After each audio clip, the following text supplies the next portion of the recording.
Cum să alegi compania de network marketing? 1. Analizează produsul sau serviciu. Vă place acest produs?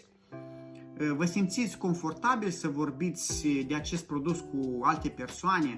Există cerere pe piață pentru aceste produse, deoarece este dificil de creat venituri atunci când nu există cerere.